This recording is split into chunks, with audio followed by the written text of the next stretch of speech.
El Salón de Actos del Colegio Oficial de Doctores y Licenciados en Filosofía y Letras y en Ciencias de Alicante se quedó muy pequeño ante el interés que suscitó la conferencia ofrecida por John Aizpurua, titulado ¿Hay vida después de la muerte? Además de escritor, conferenciante y productor de radio y televisión, John Aizpurua es un reconocido psicólogo clínico de la Universidad Central de Venezuela, donde ejerció la docencia en la Facultad de Humanidades y Educación durante 30 años. Fue integrante del consejo de esa facultad en 4 periodos. Fue director municipal de Ecología de Caracas, vicepresidente del Círculo de Escritores de Venezuela, miembro de la Junta Directiva del Colegio de Psicólogos del Estado Miranda, miembro de la Sociedad de Historia de la Medicina, integrante de la Junta Directiva de la Asociación Cultural Humboldt y miembro de la Junta Directiva de la Fundación Espacio Ana Frank. Tiene en su haber varios libros sobre psicología, literatura e historia. Ha dictado centenares de conferencias públicas y seminarios en universidades e instituciones culturales de América y Europa.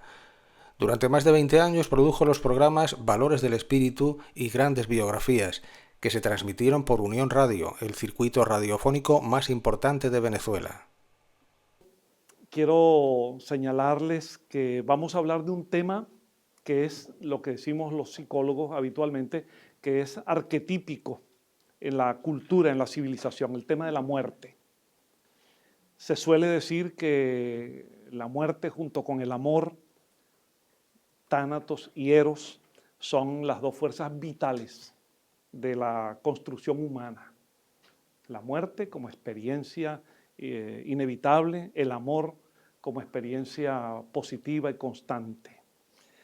Pero hoy nos vamos a ocupar de uno de estos polos, el de la muerte, de esta disfunción, de este proceso sobre el cual ha habido tanta información, tantas maneras de pensar y de reflexionar a lo largo de todos los tiempos.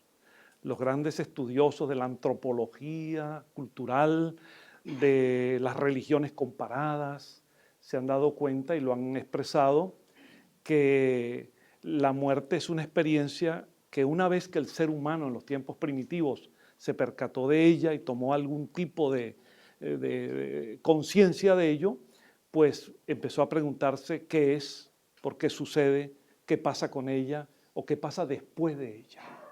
Es decir, las preguntas clásicas acerca de qué somos, nuestro origen, nuestro destino. ¿Por qué ocurre la muerte?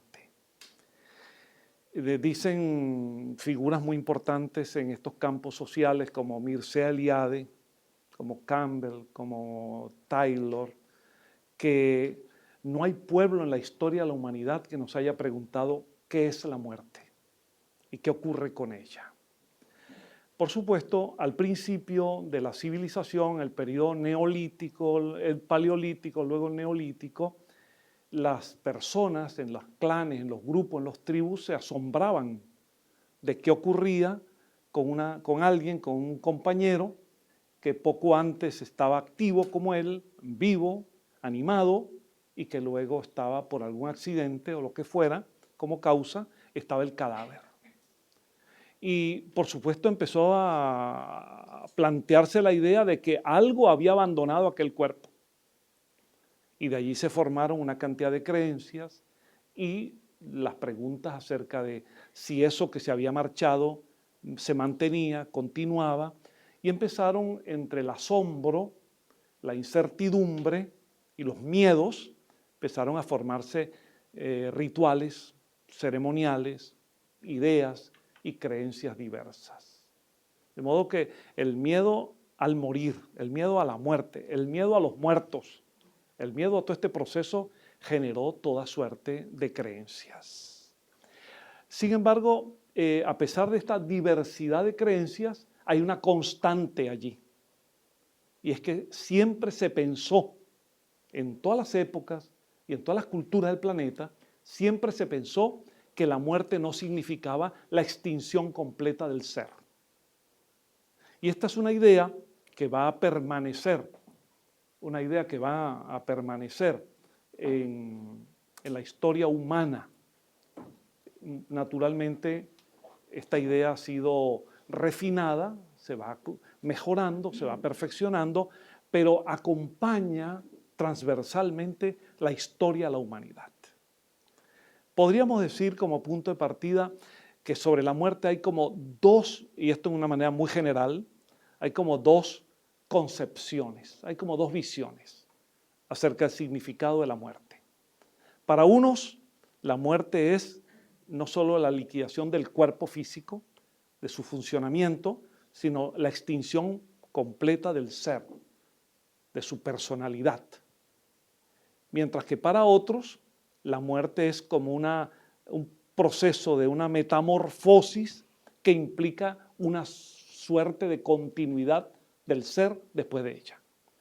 Este es un punto de inflexión en la historia del pensamiento humano. Son como las dos grandes tendencias o las dos grandes corrientes que luego en las religiones y sobre todo en las filosofías se han ido diferenciando hasta la actualidad. Todavía en nuestros tiempos la pregunta es la misma. ¿Qué significa la muerte? Cada uno de nosotros tiene su opinión. ¿Qué significa? ¿Al morir nos acabamos? ¿Terminamos? La experiencia sensorial, la inmediata, nos dice que sí.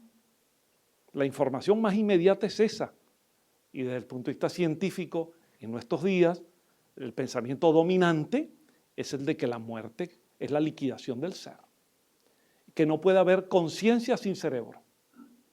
Que no puede haber personalidad activa si no hay un organismo que la exprese. Y eso es lo que domina el paradigma actual, el paradigma científico actual.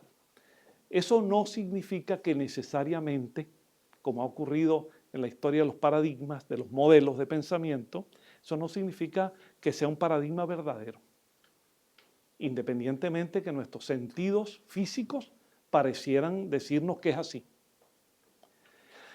La otra respuesta es la que más históricamente ha acompañado al ser humano, la que demográficamente, culturalmente expresa el sentir y el pensar de la mayoría de los seres humanos en todos los tiempos, es de que la muerte no significa la aniquilación de la vida.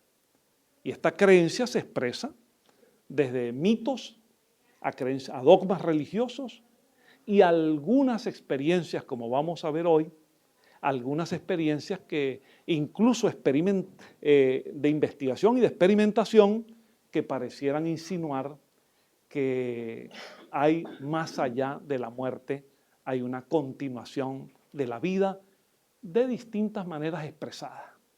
Y eso es de lo que yo quisiera hoy hablarles. Cuando aparece la filosofía, hablamos aproximadamente en Grecia, en el siglo VII antes de Cristo o antes de nuestra era, aquellos filósofos también se dividieron en dos corrientes de pensamiento. Una de pensadores que podríamos llamar materialistas, que consideraban que el ser humano es un agregado de átomos, de una reunión de factores corporales y que después de la muerte hay una extinción total. Ahí están pensadores como Demócrito o Leucipo o Epicuro, que están dentro de esa onda.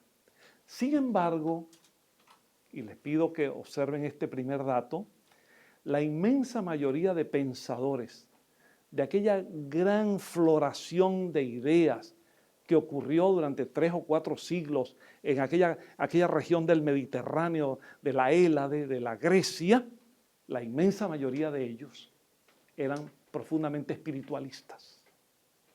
Y se valieron del elemento ya no de la fe, sino de la razón, que es la base del asombro filosófico y del descubrimiento filosófico, se basaron en la razón para argumentar en favor de que la muerte implicaba una puerta que se abría a otras formas de vida.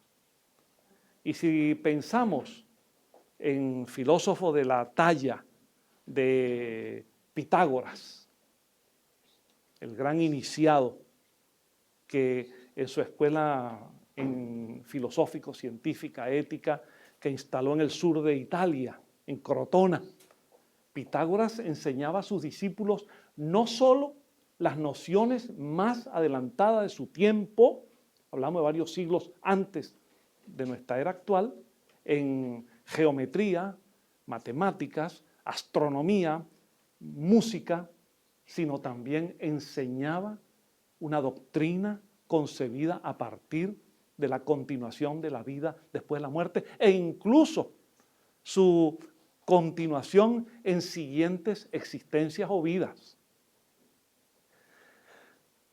Si pensamos en Sócrates, de cuya doctrina sabemos a partir de lo que escribió su discípulo principal, Platón, nos vamos a encontrar que Sócrates establece las bases de lo que pudiéramos definir como la antropología filosófica.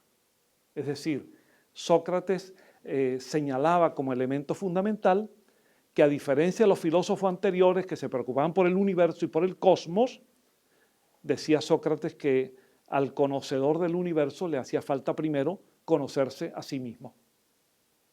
Y en ese conocimiento a sí mismo está el reconocimiento de la naturaleza espiritual del ser humano. Y bastaría solo leer dentro de los múltiples diálogos que nos legó Platón, bastaría recordar, por ejemplo, el Fedón, o de la inmortalidad del alma, o la Apología de Sócrates, que es un libro que solo narra las últimas 24 horas en la vida de Sócrates, condenado por el areópago griego a la muerte tomando la cicuta por el delito de negar a los dioses, a la pluralidad de dioses, y por el delito por lo tanto, de ateísmo y de corrupción de la juventud. Una auténtica paradoja en la historia del pensamiento. Pues Sócrates establecía esa idea esencial, como muestra la apología, de cómo intentar narrar en aquellas últimas horas el efecto de la cicuta, del veneno en su cuerpo, y cómo ir describiendo fase a fase cómo el cuerpo se va adormeciendo, cada miembro del cuerpo va perdiendo vitalidad hasta que finalmente se despide y concluye su existencia. Es una experiencia personal de descripción muy valiente de su propia muerte, pero queriendo enseñarle a sus discípulos, a quienes le pedía que no lloraran si creían en lo que él decía, que debían estar atentos a que él se marchaba de aquel cuerpo sin dejar de ser él. Entonces Sócrates y Platón establecen las bases del pensamiento espiritualista griego, y así como ellos muchos otros más. Entre esos pensadores y algunas manifestaciones ritualísticas y ceremoniales, se establecieron en aquella Grecia los cultos, los llamados cultos mistéricos, como por ejemplo los cultos órficos, que tienen como esencia, o tuvieron como esencia, las ceremonias de reconocimiento a la continuidad espiritual después de la muerte. Toman como referencia a este personaje de la mitología, a Orfeo, que no podía soportar la muerte de su amada Eurídice, y que no pudiendo soportarlo, se va y penetra una frontera no permitida, entra en el Hades, el lugar de los muertos, a donde iban las personas que habían fallecido. Allí se había marchado Eurídice, y él, no pudiendo soportarlo, va en búsqueda de ella para traerla de nuevo. Él se vale de un recurso, y esto es puro simbolismo, él se vale del recurso de la música. Tocando la lira, va a poder entrar en el Hades, porque el cancerbero, aquel can terrible que impedía que ningún vivo pudiera entrar allí, con la música de la lira se adormece y Orfeo llega. Y cuando se encuentra allí, pide a Hades, le pide el permiso de traer a Eurídice con él, que él no podía soportar vivir sin ella, y finalmente, como era típico en la mitología, los dioses eran muy humanos y negociaban. Y dice, está bien, te puedes llevar a Eurídice, pero con una condición. Una condición simple. Vete otra vez al mundo superior, ella te va a seguir, pero no voltees a verla. No puedes mirar atrás. Ella te seguirá. Y Orfeo, confiado en eso, toma el camino pensando en que su amada viene detrás de él. Ha logrado un caso único, que es traer a alguien del mundo de los muertos a la vida. Y cuando ya llega, o casi llega, y ve la luz del sol, le asalta esa característica humana tan típica que es la duda. Me voy a salir de aquí y voy a ver la luz del sol y ella estará conmigo, vendrá detrás de mí. Y él dice, no pasará nada si doy una miradita. Pero en el momento que da la miradita, ella vuelve al lugar que le pertenece.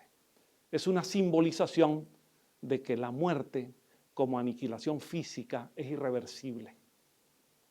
Otra cosa es lo espiritual. Los cultos órficos se establecieron en Grecia para lograr algún mecanismo por medio de las pitonisas, en los oráculos, un mecanismo para poder contactar con las almas de los muertos. Por eso son cultos profundamente espiritualistas, son cultos mediúmnicos, son cultos psíquicos para intentar ese contacto que Orfeo logró, o mejor dicho, casi logró. Pero la duda lo perdió. En aquella Grecia era, por lo tanto, una creencia entre mitos, religiones que se crearon de aquel Partenón griego de dioses, aquel politeísmo, y luego la filosofía. En Grecia casi todas las personas estaban con la idea de la continuidad de la vida después de la muerte, salvo aquellos pensadores escépticos, racionalistas, que pues consideraban que esto era creencia, falsa creencia.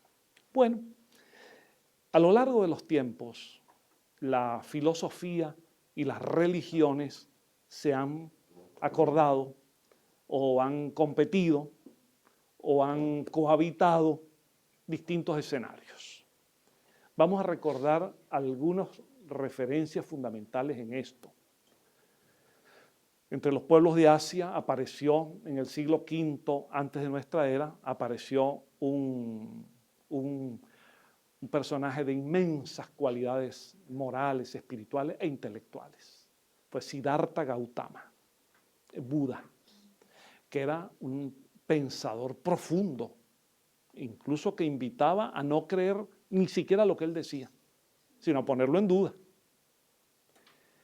Pero Siddhartha ya enseñaba verdades espirituales profundas porque él había salido del antiguo brahmanismo que daría origen al hinduismo. Y Buda reforma aquello y establece una doctrina profunda que hasta el día de hoy sigue siendo llamada la luz de Asia. Y yo diría que es luz del mundo en general, por la magnitud y la belleza de su mensaje. Siglos después aparece un maestro esencial para la cultura occidental en primer lugar y ya planetaria, que es Jesús de Nazaret. Prefiero hablar de Jesús como hombre antes que como Dios, de ese Jesús grandioso. El fondo de su doctrina era la invitación a pensar en la continuación de la vida después de la muerte. Es curioso que muchos de sus adeptos en todos los tiempos se dicen sus seguidores y sin embargo tienen enormes dudas con respecto a esto. Pero Jesús, igual que Buda, igual que lo haría Confucio, Lao Tse, Zoroastro, Hermes Trismegisto en distintas civilizaciones, incluso en las culturas de la Polinesia, en la cultura del Cáucaso, la cultura céltica o las culturas americanas precolombinas, en todas la constante es la creencia en la vida espiritual después de la muerte.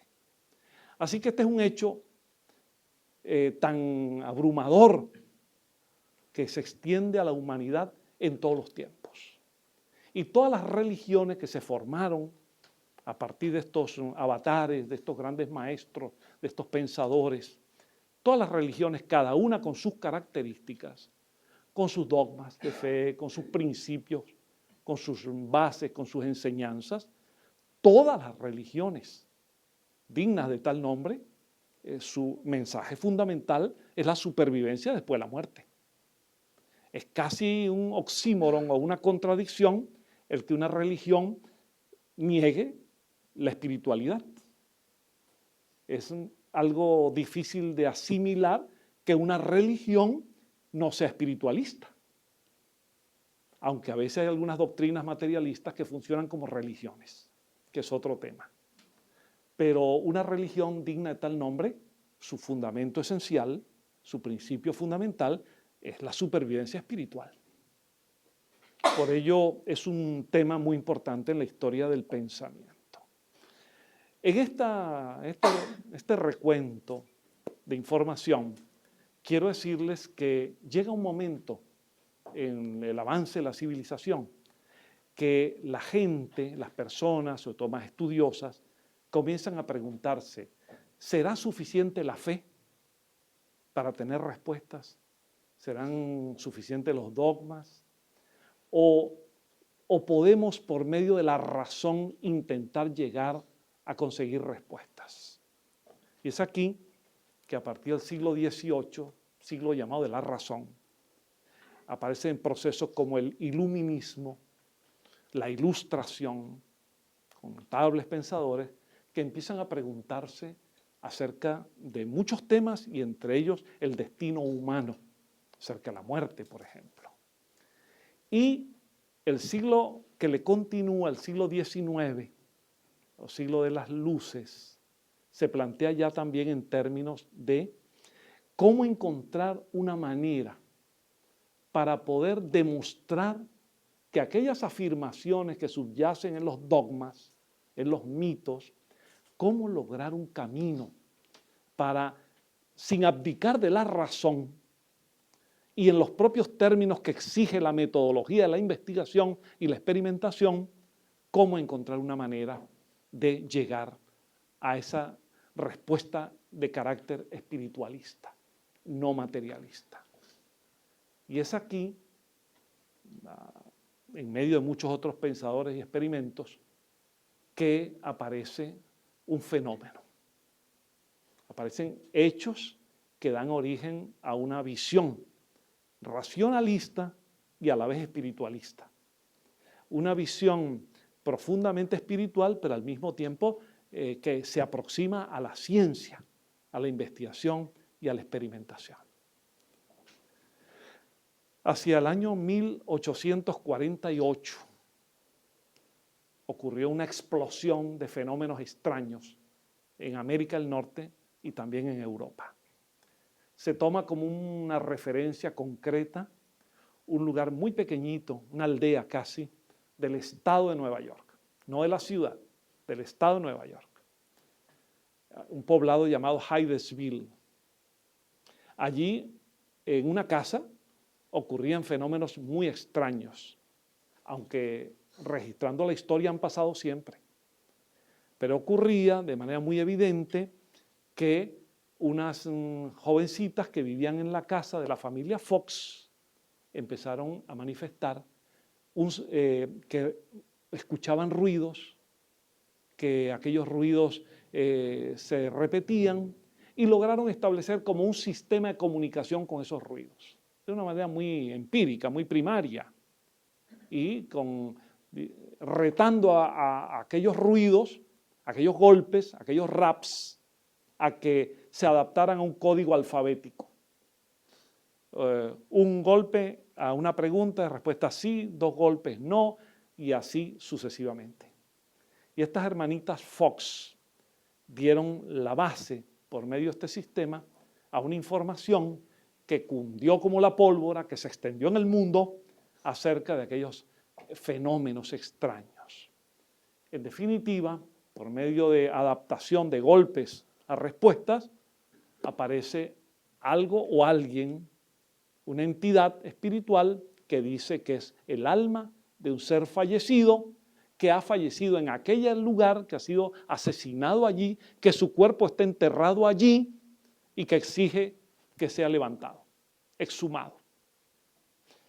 El hecho concreto es que a partir de allí y cuando se descubre el cuerpo enterrado en aquella casa, pues se riega por Estados Unidos y luego en Europa el fenómeno de la mediumnidad, la explosión de fenómenos mediúmnicos, y se va generando un movimiento filosófico, religioso, moral, con bases experimentales, que allí se va a llamar el espiritualismo moderno o espiritualismo americano, que luego viene a Europa, ya convertido casi también en una moda, las llamadas mesas parlantes, y se va a tornar una suerte de distracción social, al punto de que ya para mitad del siglo XIX, en Europa, en las capitales europeas, de Londres a París o a cualquier otra, era una diversión el que después de una reunión o de una cena, las personas se reunieran alrededor de una mesa y produjeran o intentaran que se produjera un fenómeno de manifestación de mensajes que atribuían a espíritus. Y se va a producir el inmenso movimiento de las llamadas mesas parlantes. ¿Qué se le preguntaba a esas mesas? Las cosas más banales y más pueriles. Se les preguntaba por la suerte, el amor, las traiciones, las deslealtades, todo aquello. Mi mujer me engaña, mi marido me engaña, mis hijas se casarán bien. ¿Cómo conseguir el dato de la fortuna, de la lotería, de las apuestas? Todo ese tipo de... se utilizaba para eso. Hasta que aparece un profesor, un educador, un hombre que ha escrito unos textos de literatura, textos para estudios, textos pedagógicos. Este profesor, Hippolyte Léon de Nizar-Ribaili, educado en la escuela de Pestalozzi en Suiza, en Yverdun, va a ser invitado, llegará a asistir a sesiones de este tipo y se dará cuenta de que si allí hay un fenómeno verdadero, está siendo subaprovechado. Y si no fuera así, pues será como él pensaba originalmente, es una especie de fenómeno eléctrico, de acuerdo con las teorías del siglo XIX. Pero él poco a poco, experimentando con aquello, se va a dar cuenta que sobre ese fenómeno aparentemente sencillo, se esconde la base de toda una concepción del ser humano, de la vida, del universo. Y él, en lugar de hacer estas preguntas que repetían sus amigos en sus casas, acerca de la suerte, el amor, la fortuna, él hace preguntas de otro tipo. Empezando por la más obvia. Él le pregunta a los agentes, a esas causas invisibles, les pregunta, ¿pero quiénes son ustedes? No se le había preguntado antes. ¿Quiénes son ustedes? Ahí donde viene la respuesta, somos almas de seres fallecidos. ¿Y cómo pueden producir este fenómeno? O trae cuestionarios con preguntas, les dice, ¿qué es Dios? ¿Qué es Dios? No quién es Dios, porque el pronombre ya insinúa una respuesta más antropomórfica. ¿Quién es Dios? No, ¿qué es Dios? Y comienza a preguntar así y a reunir las respuestas en ese diálogo con esas fuerzas invisibles, hasta que finalmente este hombre, adoptando el seudónimo de Allan Kardec, presenta sus primeros trabajos y sus obras iniciales. Y dentro de esas obras, la básica, la que continúa siendo hasta el día de hoy referencia fundamental, el libro Los Espíritus, con el cual se da inicio a un movimiento, a una doctrina, a una corriente de pensamiento filosófica, científica, ética, social, que el propio Kardec, adoptando un término existente antes, pero adoptándolo y readaptándolo, va a llamar espiritismo. El espiritismo es el resultado de una necesidad histórica y espiritual. El siglo XIX exigía, más allá de los dogmas de fe, una respuesta racional a las inquietudes acerca de la existencia de lo espiritual. No tenía sentido una nueva religión en Francia o en Europa, ya había muchas. Hacía falta una visión doctrinaria, filosófica, ética, de aproximación científica para abordar este tema. Y eso es, mis amigos, lo que ocurrió con la aparición del espiritismo. Claro, necesario es aquí abrir un paréntesis para aclarar que la opinión distorsionada que muchas personas tienen sobre el espiritismo es porque o no lo conocen mal, o están sesgados en sus opiniones, o están llenos de prejuicios. Porque quien ha leído a Kardec y a otros autores se dará cuenta que independientemente de la opinión que tengan, favorable o no, se trata de una corriente de pensamiento que merece crédito. De modo que el espiritismo aparece en el momento apropiado para la búsqueda de una respuesta sobre lo espiritual que no se base en los dogmas de fe, que no abdique de la razón y que sea capaz de afrontar la experimentación. Ese es el desafío con que aparece el espiritismo, con mayor o menor suerte a lo largo de casi ya 170 años. Kardec tiene, entre otros atributos fundamentales, el de haber hecho un tránsito del fenómeno al método. Lo que para algunos eran simples fenómenos elementales, hasta vinculados a las supersticiones o a las banalidades, él encuentra allí, en esas manifestaciones, las bases de toda una corriente de pensamiento. Y dice Kardec en algún trabajo suyo que así como en tiempos de Galvani, que experimentó para los avances en el conocimiento de la electricidad con ranas, para buscar el reflejo en aquel impulso, con Galvani decían algunos que él estaba favoreciendo una danza de las ranas. Pues con Kardec dijeron que estaba favoreciendo una danza de las mesas. Así como con las ranas con las cuales experimentó Galvani se dio origen a estudios sobre electricidad muy importantes, con las manifestaciones de las mesas y lo que de allí se derivó, se dio origen a toda una corriente espiritualista de enormes proporciones, que es el espiritismo. Entonces el espiritismo tiene un valor histórico más allá incluso de lo que los propios espiritistas puedan reconocer. Y tiene un valor histórico muy superior al que los escépticos le asignan. Tiene un papel histórico muy importante.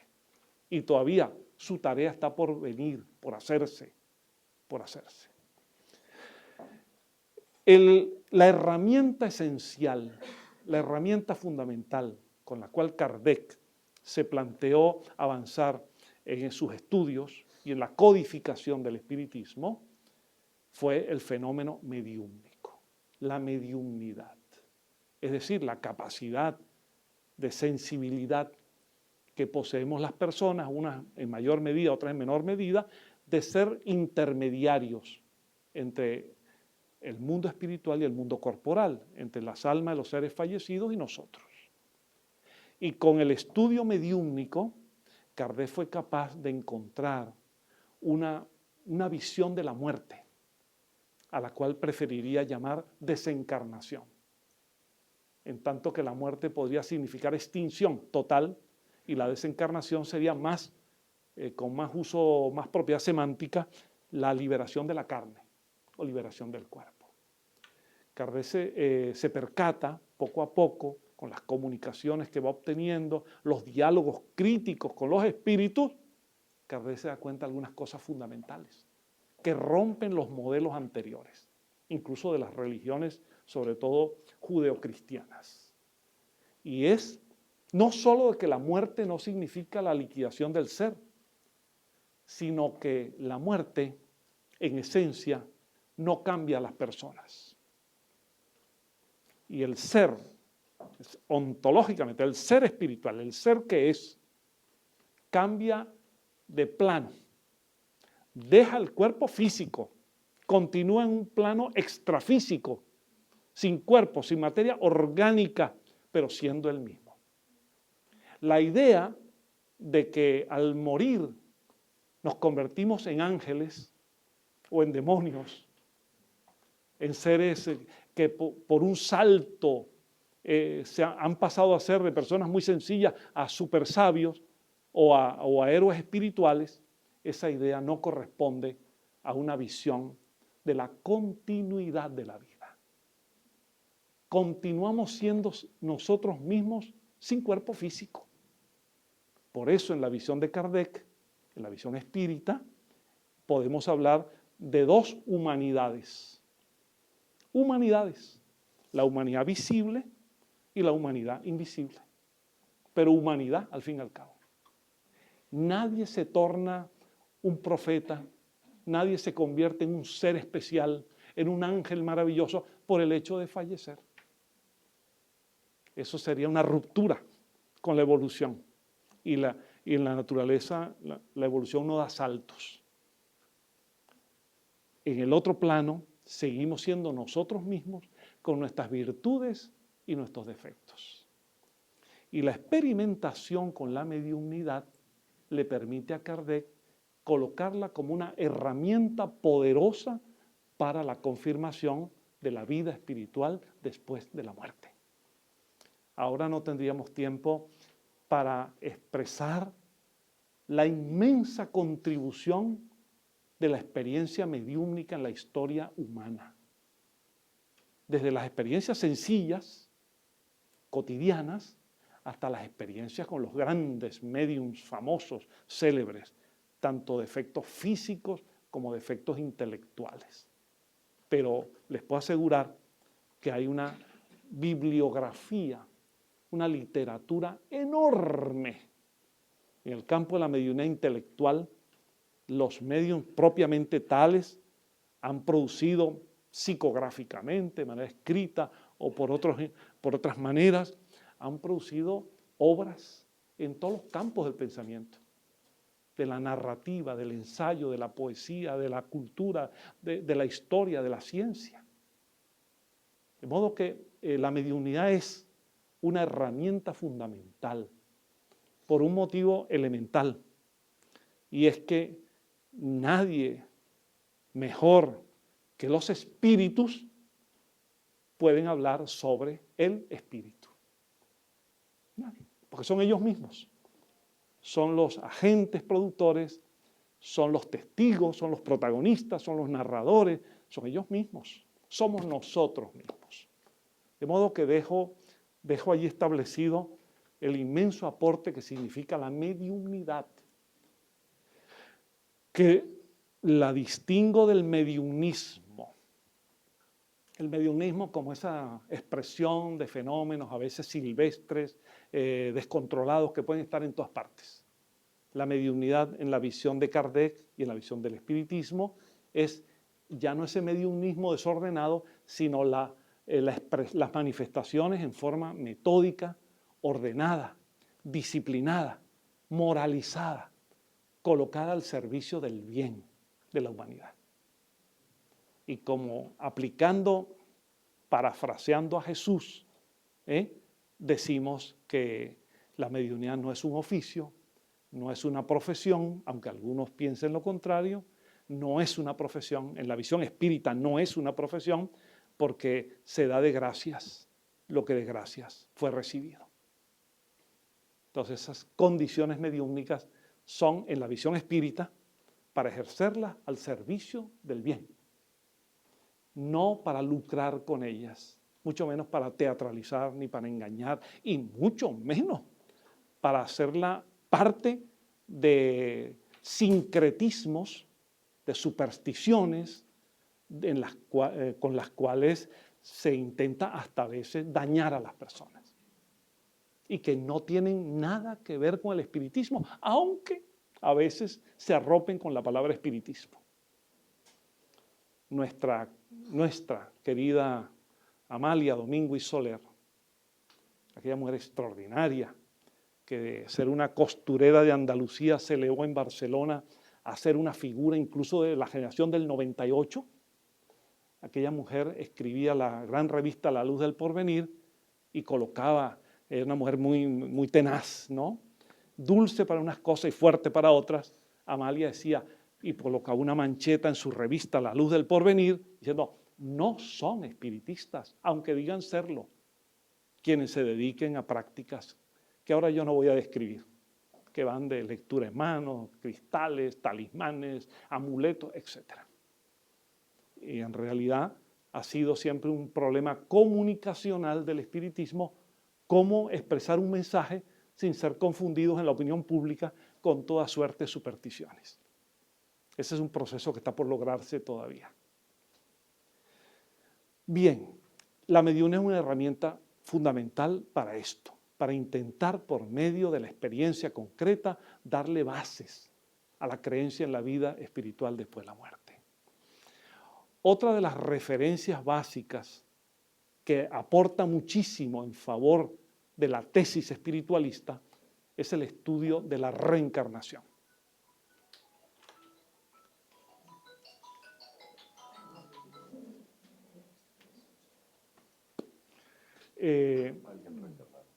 Sí.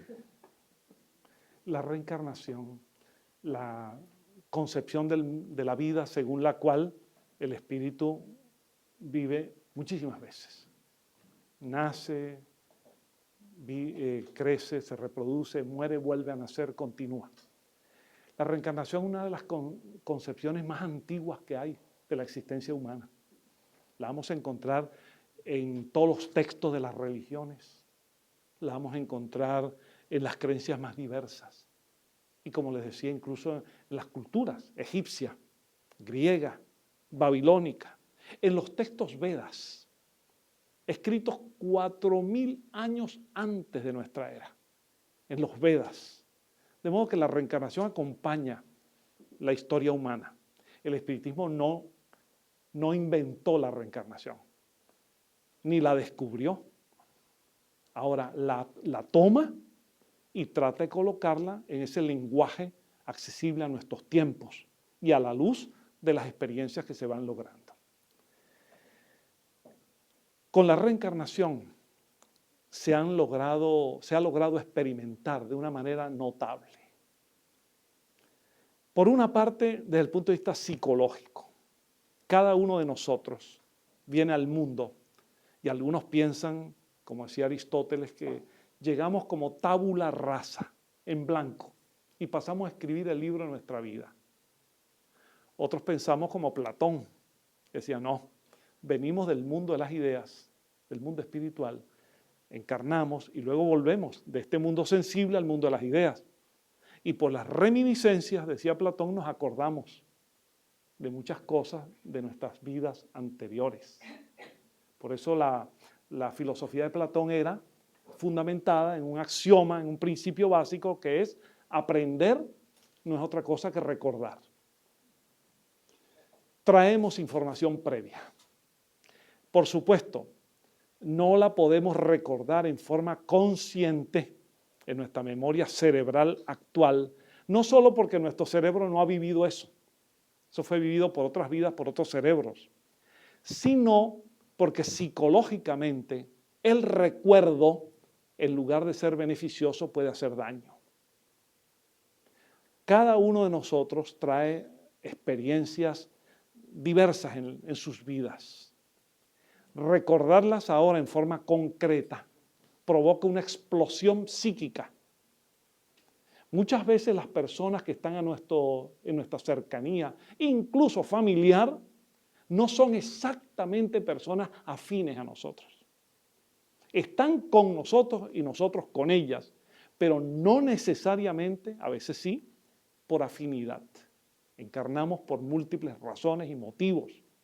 Y los conflictos, si los recordásemos conscientemente, en lugar de ayudarnos, a disolver esos problemas, los recrearíamos de nuevo y los reproducimos de nuevo. Eso lo acostumbramos a decir en términos de una visión de sistemas, que hay un principio de equilibrio que llamamos homeostasis. Nuestro equilibrio es que en lugar de tener recuerdos concretos y conscientes del pasado, tengamos tendencias, impulsos, simpatías, a veces antipatías. Tengamos acercamientos, vocaciones. Todo el que ha estudiado un poco de biografías en el mundo sabe que cada persona va expresando desde su niñez simpatías o antipatías distintas a las que el medio ambiente le propone, porque cada uno trae consigo un dominio informacional propio. La reencarnación nos explica perfectamente eso. Pero no solo así, sino que experimentalmente, sobre todo en los últimos 100 años, se fue logrando encontrar un procedimiento o varios procedimientos para determinar si eso es verdad o no. Y se fueron encontrando maneras con técnicas distintas de relajación, de respiración, de meditación, para rastrear en el inconsciente humano. Y cuando se rastrea en el inconsciente humano, nos encontramos con informaciones previas a nuestro nacimiento. De allí el éxito que ha tenido el procedimiento de la hipnosis, sobre todo la hipnosis regresiva. Está muy claro, esto no está en duda científica, de que la memoria es rastreable, de que podemos hacer regresión en esta vida hacia etapas anteriores de la adolescencia, de la niñez, del estado intrauterino. Pero también podemos, en trances profundos, lograr rastrear en el inconsciente, que es la memoria del espíritu, encontrar informaciones de vidas pasadas. Quienes trabajamos en ese campo tenemos muchísima experiencia. Yo lamento que hoy el tiempo no permita ni siquiera mencionar casos, pues sería largo. Hay toda una escuela actual de psiquiatría, es decir, con médicos psiquiatras. Hay toda una escuela actual en el mundo de psicología que abarca incluso las corrientes humanistas, algunas psicoanalíticas y sobre todo transpersonales, en el estudio de la conciencia, para lograr encontrar información previas a nuestra vida. Y eso no se hace para curiosear, no se hace para exactamente atender a la famosa pregunta de ¿quién fui yo?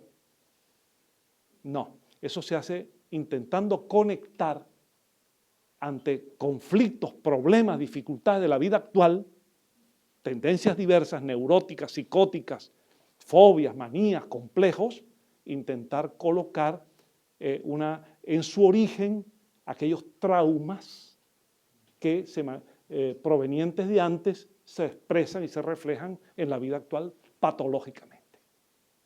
Y les puedo asegurar que hay toda una escuela actual en el mundo de miles y miles y miles de investigadores que trabajan con este sistema clínico con resultados extraordinarios. Es más, hace años, en la antigua Unión Soviética, se encontró que un grupo de médicos, psicólogos soviéticos, experimentaban con una técnica que llamaban de reencarnación sugestiva. Y explicaban que conforme a los principios del materialismo histórico y científico y conforme a las visiones de la ciencia, la reencarnación no existe. Pero para poder hacer un abordaje clínico de ciertos pacientes, se hace como si la reencarnación fuera verdad. Es decir, en lugar de contrastar al paciente que informada de vidas anteriores, se hace como que eso es una sugestión, pero que está afectando a la persona. Eso fue en tiempos de la Unión Soviética, en determinadas épocas hasta de la última década del siglo XX. Pero llegó algo que llamaron la perestroika, el glasnost. Por un momento aquel país dejó la dictadura de la información, se abrió y algunos de los investigadores lograron plantear en congresos en Occidente que aquello que ellos habían planteado como reencarnación sugestiva no era sino una estrategia para evadir la censura. Para evadir la censura. Algo así como hizo, saltando en esto, como hizo Nicolás Copérnico, que cuando escribió su libro, que por cierto él fallece y se publica al día siguiente, de la revolución de los cuerpos celestes, en que cambiaba el sistema de creencias de la Iglesia sobre la ubicación del Sol y la Tierra.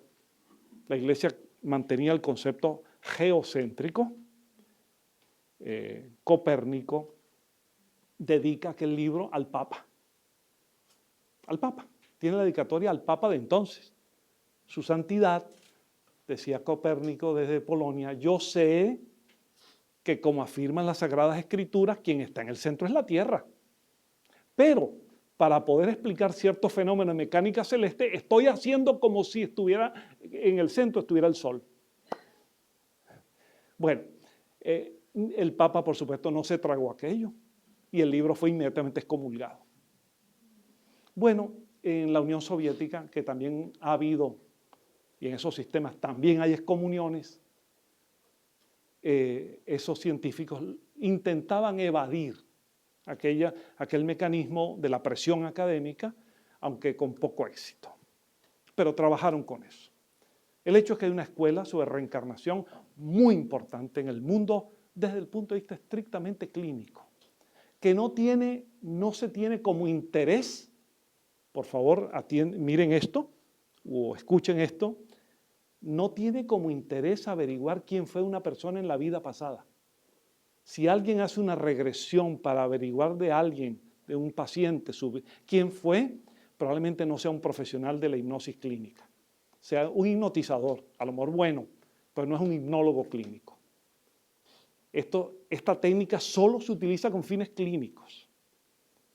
Cuando las personas van por sana curiosidad a que les digan quiénes fueron en la vida pasada, generalmente lo que hacen en lugar de trances profundos, auténticos, son auténticas fábulas del inconsciente.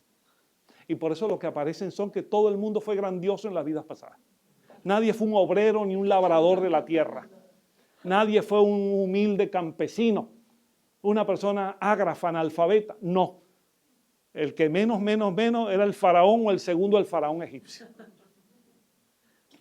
O eran Darwin y se les olvidó la biología evolucionista y así por consiguiente. Son fábulas porque el inconsciente es un proteo que se mueve mucho y tiene de todo. Trabajar clínicamente esto es otra cosa. Yo les aseguro que hay muchísima base clínica y experimental para sustentar la reencarnación en algunas escuelas de la parapsicología llamadas experiencias de memoria extracerebral o memoria lejana. De modo que hay todo un campo aquí experimental, aparte del fin clínico, para comprobar que hay vida después de la muerte, continuidad espiritual y nuevas existencias como hubo anteriores. El otro campo que me parece hoy fundamental en resumir esto es cómo ha avanzado la parapsicología. Recordemos una cosa. Una vez que Kardec presenta el espiritismo en Francia y se expande por el mundo, van a aparecer en algunos países movimientos de investigación tratando de explicar los fenómenos que Kardec estudió de otra manera distinta al espiritismo. Es así que se crea en Londres la Society for Psychical Research, la Sociedad de Investigaciones Psíquicas, para intentar explicar aquellos fenómenos estudiados con médiums, pero desde la perspectiva psicologicista. Es decir, no son experiencias en contacto con fallecidos, sino con el propio espíritu de los médiums, el animismo, los seres que producen eso. Sin embargo, en la SPR, como la llamamos en castellano, se produjeron escuelas, unas escuelas más anti-espiritualistas y unas escuelas más pro-espiritualistas. Y de aquella Inglaterra salieron grandes investigadores, sobre todo favorables a la hipótesis de la supervivencia espiritual. Después en Francia, en 1919, se creó el Instituto Metapsíquico Internacional, donde también, que fue declarado por el Estado francés, con figuras muy grandes como Charles Richet, Premio Nobel de Fisiología, fue declarado un bien de utilidad pública y es subsidiado por el Estado francés hasta el día de hoy. La metapsíquica aparece como una alternativa distinta al espiritismo, si bien algunos metapsiquistas eran espíritas, pero para intentar explicar los fenómenos desde una perspectiva distinta a de que los espíritus se comunican o se manifiestan. Hasta que aparece y se oficializa en 1953, la ciudad de Utrecht, en Holanda, aparece en el Congreso originalmente de Metapsíquica, aparece el término, se oficializa el término parapsicología. Y sobre todo impulsado por un conjunto de investigadores de los Estados Unidos que han logrado crear cátedras universitarias de parapsicología en prestigiosas universidades oficiales de los Estados Unidos.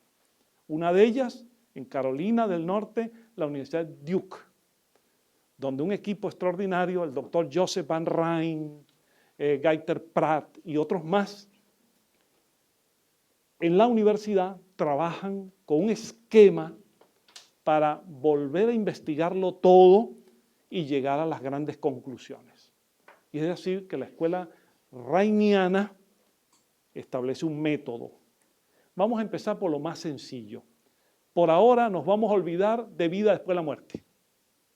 Vamos a investigar qué podemos producir los seres humanos más allá de los sentidos físicos. Y generan un campo de investigación llamado percepción extrasensorial, con 3 áreas fundamentales. ¿Nos podemos comunicar las personas mente a mente? Recuperan toda la información histórica y experimentan, crean un sistema con cartas, aplicando la estadística, las leyes de la probabilidad, a ver si los resultados dan notas superiores a lo que el azar puede expresar. Después de millones de experiencias, cuando todavía no había computadoras, la Universidad de Duke logró demostrar que en determinados sujetos las pruebas de telepatía, comunicación mental, son superiores a lo que el azar permite suponer o esperar. Una vez logrado esto, se hace una segunda pregunta. Comprobado que hay transmisión de pensamiento, de ideas mente a mente, ¿podría ser que una persona conociera lo que está pasando en otro lugar sin verlo? Y se plantean las investigaciones sobre clarividencia. ¿Qué es eso? Percepción extrasensorial de un acontecimiento que está en otra parte y por lo tanto no se llega a él con los sentidos físicos.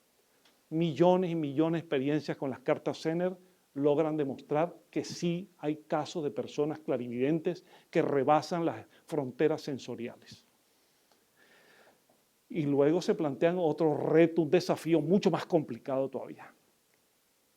Telepatía, clarividencia, todo eso está bien, pero ¿será posible que una persona pueda anticipar algo que todavía no ha ocurrido? Y las experiencias revelan que en determinados casos hay personas capaces de anticipar el orden en que las cartas van a ser colocadas por una máquina con minutos de anticipación. Y se establecen las bases de la precognición. Después de eso, su segundo modelo fue investigar otra cosa. ¿Las personas serán capaces de influir con la mente sobre los cuerpos físicos?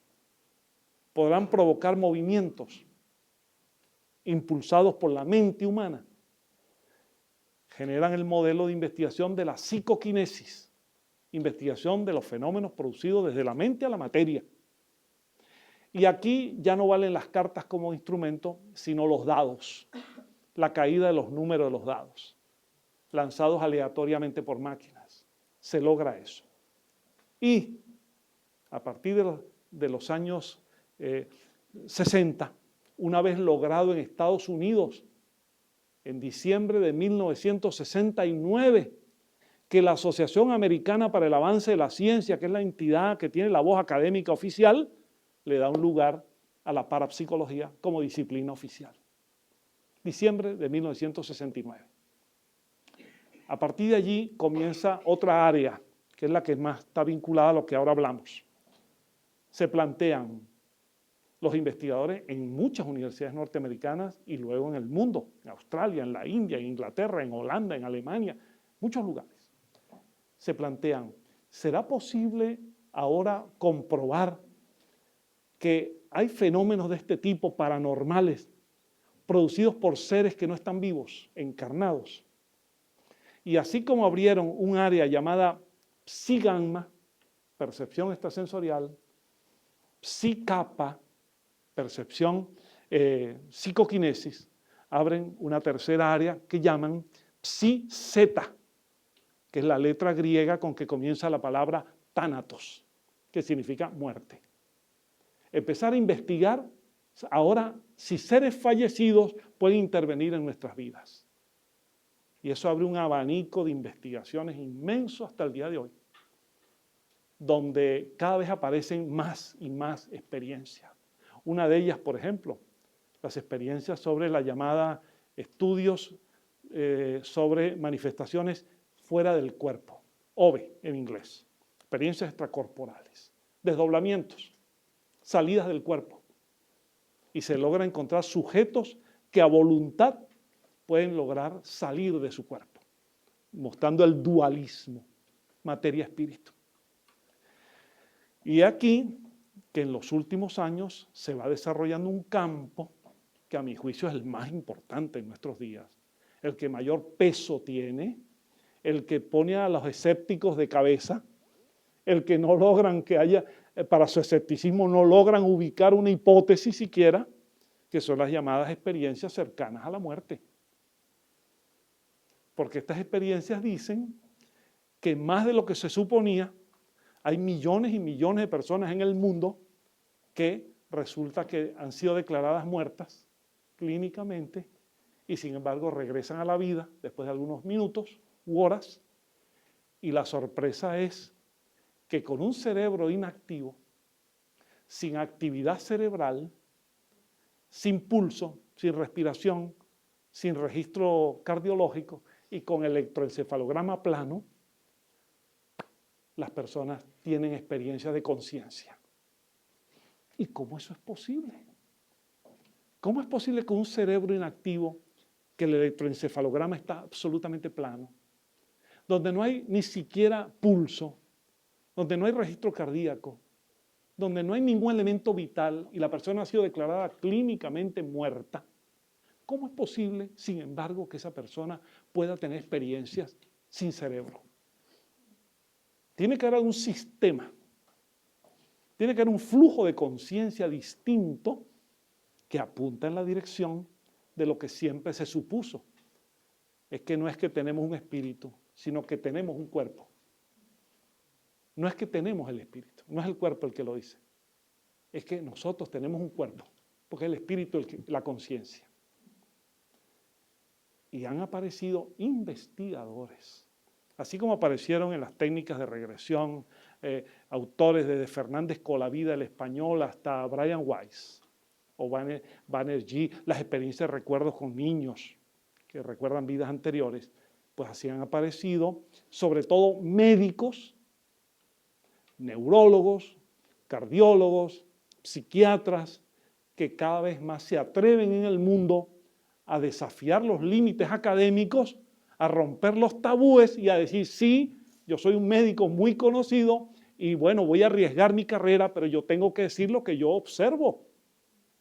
Y ahí está el caso, por ejemplo, actual, aunque ya tiene unas décadas trabajando en eso, del doctor Pim van Lommel, cardiólogo holandés, que todavía sigue trabajando en eso. En sus libros recuerda sus primeros casos. Él, médico, fisiologista, biologicista, cerebralista, que no concebía una cosa distinta a lo material y a lo cerebral, se va a encontrar con que pacientes que llegan en estado de coma, por lo tanto inconscientes, cuando son logrados después de la fibrilación, después de la intubación, después de los procesos de reanimación, retornan después de minutos sin actividad cerebral, regresan y dicen, doctor, yo me acuerdo cuando usted dijo que había muerto. Pero no solo eso, uno de los primeros casos de Pim Van Lommel que a él le sacudió los cimientos fue el de aquella mujer que llega a un hospital ya muerta clínicamente, así lo declaran, la entuban, la intentan rehabilitar y no pueden, y al cabo de unos cuantos minutos vuelve a la vida. ¿Cuál es la sorpresa?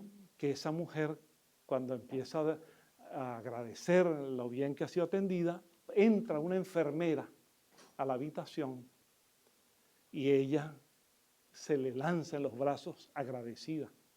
Dice, y observen bien este detalle contado por Pim Van Lommel, se abraza a ella y le dice, yo le agradezco a usted la enorme ternura con la que usted me atendió y me quitó la prótesis dental, la delicadeza para poderme entubar, con que usted, dándose cuenta de mi prótesis, me la quitó. El amor que usted le puso. Y la enfermera, pero ¿cómo usted, si usted estaba muerta? Inconsciente por completo. Entonces Pim Van Lommel dice, no, aquí está pasando algo. Cuando empieza a buscar, se encuentra con que desde los tiempos de Edgar Cayce, de los tiempos de otros investigadores, encuentra los libros de la psiquiatra suiza Elisabeth Kubler-Ross, que comienza estudiando la muerte desde una perspectiva meramente psiquiátrica y antropológica. Recuerden que Elisabeth Kubler-Ross es aquella que nos presentó un esquema estudiando pacientes en los hospitales, y una mujer, una psiquiatra bien formada y con mucho amor. Ella es la que establece, producto de la observación, que las personas atravesamos fases antes del proceso llamado muerte. Y en su libro de la muerte, el morir, los moribundos, ella establece aquellas etapas que a todos nos parecieron reveladoras, de que cuando, estando bien aún, vamos a un médico, el médico nos dice, lamentablemente, que tenemos una enfermedad irreversible y que nos queda poco tiempo de vida. ¿Cuál es la primera etapa? La negación. La negación. No, déjeme consultar otra opinión. No puede ser eso, a mí no me puede pasar eso. Y negarlo. Va a otros médicos, le dicen lo mismo y entra en la etapa de rabia. De rabia contra el mundo, contra Dios. ¿Por qué a mí? De frustración. Vencido ese momento, entra en la etapa de la negociación. Dios mío, si tú me curas, yo te prometo esto y lo otro, y con la Virgen, con lo quien sea, yo voy a donde sea, yo hago lo que sea, ayudo a los pobres. Negociar la vida. Y al no lograrlo, si la enfermedad avanza, entra en la fase de la conformidad y resignación. Es decir, ¿qué hago yo con mi vida? ¿Cuánto tiempo me queda? ¿Qué puedo hacer? ¿Cómo puedo poner en orden mis cosas? Ese esquema llevó a Elisabeth Kubler-Ross, que no creía en nada espiritual, a investigar más casos, entrevistando enfermeras, entrevistando médicos, y empezó a darse cuenta que son muchas las personas que afirman que habiendo sido declaradas muertas, sin embargo tienen experiencias de conciencia. Los escépticos, que los hay, y muy respetables, suelen decir que esas son alucinaciones. Yo debo decirles que desde el punto de vista de la psicología clínica es un término muy mal empleado. Porque la alucinación se define clínicamente como una percepción sin objeto real. Es decir, hay personas, es verdad, que producimos alucinaciones muchas veces, en estados de fiebre, en alteraciones diversas, pero la alucinación no tiene objeto real, son desórdenes en el pensamiento. Pero es que resulta que lo que estas personas afirman tiene contenido, no es alucinatorio. Cuando un paciente puede informar que la enfermera que le atendió, estando ella declarada clínicamente muerta, quitó su prótesis dental, no es una alucinación. O como el caso que tuvimos en Caracas, que ustedes lo pueden ver en internet, que tenemos allí, lo hemos presentado y lo presentamos al Colegio de Psicólogos de Caracas. Estoy hablando del siglo anterior, cuando Venezuela era un país libre y donde se podía hablar de todo, un país organizado, pues, no el desastre que es ahora. Allí presentamos, yo era vicepresidente del Colegio de Psicólogos de Venezuela, presentamos el caso de nuestra paciente con SM, con experiencia cercana a la muerte. En este caso que yo les digo y se los abrevio, esta paciente llegó en estado ya absolutamente comatoso y fue declarada muerta en un hospital.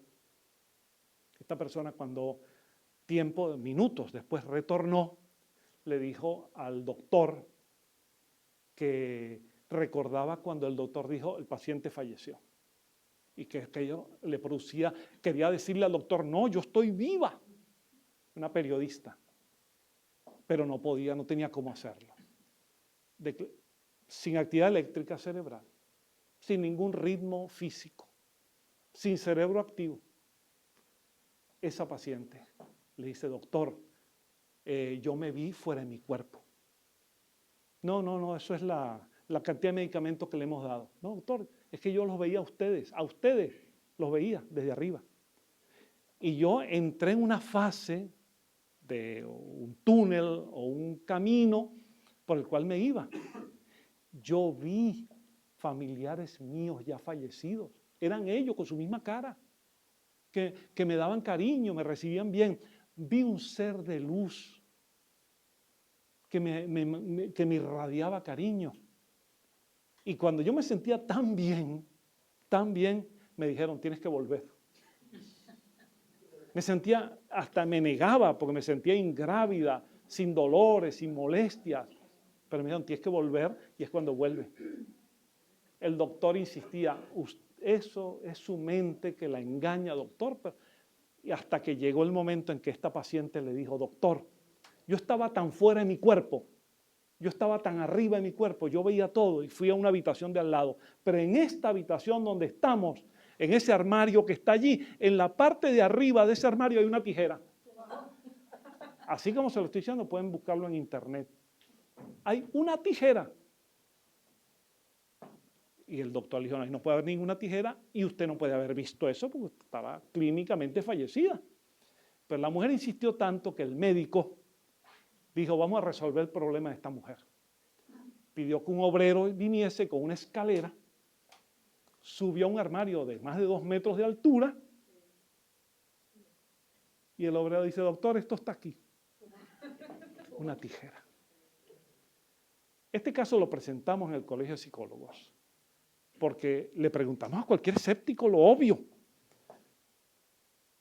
¿Vio la tijera? La pregunta es, ¿con qué la vio? Una persona que entró en estado de coma, fallece, siempre inconsciente y en posición horizontal en la cama. ¿Con qué instrumento vio la tijera? Porque de que la vio, la vio. Por supuesto, hay miles y miles de casos de este tipo. La encuestadora Gallup americana, considera que en los Estados Unidos hay por lo menos cerca de 30 y tantos millones de casos reportados, pero unos 12 millones han sido estudiados y registrados.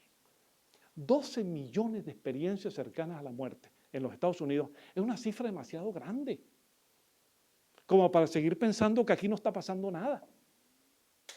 Entonces, la cantidad de médicos, de psiquiatras, psicólogos, investigadores, enfermeras, que están produciendo en el mundo esta revolución del conocimiento, no permite que una persona diga, es que como yo soy escéptico, no me parece.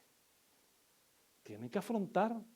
Ya no se puede explicar como que los medicamentos producen una tormenta bioquímica cerebral, porque es que no hablamos de inventos, hablamos de información real, obtenida sin el recurso de la visión. Eso tiene que buscarse otra explicación que nosotros entendemos tiene que ver con que somos seres espirituales, el espíritu un sistema de información, nos falta mucho por conocer,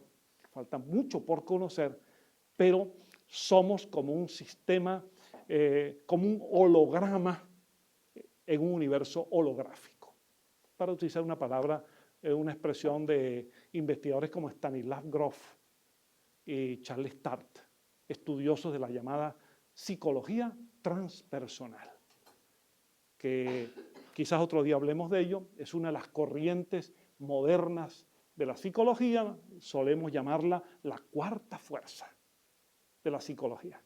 Conductismo, psicoanálisis, humanismo, transpersonal. Hay miles y miles de psicólogos transpersonales en el mundo que tienen o tenemos como centro de nuestro estudio la conciencia y sus múltiples estados alterados o modificados. Porque la conciencia tiene una plasticidad tal que nos permite ir desde la vigilia, cuando estamos despiertos, atentos, alertas, como yo espero que estemos todos aquí en este momento todavía, hasta los momentos de meditación, relajación, trances diversos, sueños y experiencias paranormales o de mediunidad. Entonces, mis amigas y mis amigos, todos, quiero decirles que el campo de la investigación de la vida después de la muerte, hoy en día tiene más recursos demostrativos que lo que tuvieron en sus tiempos anteriores muchos investigadores que intuyeron esto, nos lo dijeron, pero no tenían otras bases, más allá de la intuición o de la razón. Hoy en día estamos en un campo de experimentación, de investigación, y allí el espiritismo ha dado una contribución notable. Yo termino diciéndoles con esta invitación a pensar, no a pensar como yo pienso, solo a pensar, solo a pensar. Hay personas que a mí me dicen después de una conferencia, yo no creo en nada de eso. Usted habló muy bien, pero yo no creo en nada. Muy bien, perfecto, perfecto. Pero usted no cree en nada, pero usted ya conoce mucho el tema. No, nunca he leído al respecto. Perfecto, entiendo que no admita nada, pero ni siquiera estas palabras le motivan a ir a casa y decir, yo me voy a buscar un libro sobre esto. O sea, ¿de qué duda hablamos? Yo digo, la duda cartesiana es una cosa. René Descartes formuló las bases del idealismo filosófico diciendo, yo voy a poner en duda todo. Lo único de lo que no puedo dudar es de que dudo. Pues soy yo. Por lo tanto, estableció aquella idea de la res cogitans y la res extensa. El que duda existe. Yo pienso, luego existo. Pues yo les quiero decir que les invito a eso. Y les invito a quienes ya tengan más convicción, más certeza, a que asienten estas ideas y sobre todo se pregunten qué hacer con ellas. Para el que a veces ocurre un dilema que a mí no me gusta. A veces para el que cree no hacen falta más explicaciones. Y para el que no cree, ninguna explicación es suficiente. Hay que situarse en otro terreno. Los que creemos, por decirlo así, los que tenemos convicción en la vida después de la muerte, sí seguimos necesitando explicaciones. Nadie ha dicho todo. Nunca se dirá nada de manera absoluta en términos de ciencia. Hay que seguir adelante, reforzando ideas. Pero los que en nada creen tienen que plantearse, ¿estoy bien informado sobre el tema o solo respondo a prejuicios? Entonces, digo para terminar que los que tenemos esta convicción también tenemos que hacernos la pregunta. Esta idea espiritualista de supervivencia de la conciencia, del ego, del espíritu, como quiera llamarse, cuestión de palabras. Esta idea de la supervivencia, ¿de qué me está sirviendo a mí como ser humano? Yo soy mejor persona por ello, porque quiero decirles que hay materialistas que son excelentes personas. Hay agnósticos que no se pronuncian, ateos, materialistas, que son magníficos seres humanos. Cuando me he encontrado con alguno de ellos, le digo, tú eres una bellísima persona, pero no por tus ideas materialistas, sino a pesar de ellas. que es otra cosa.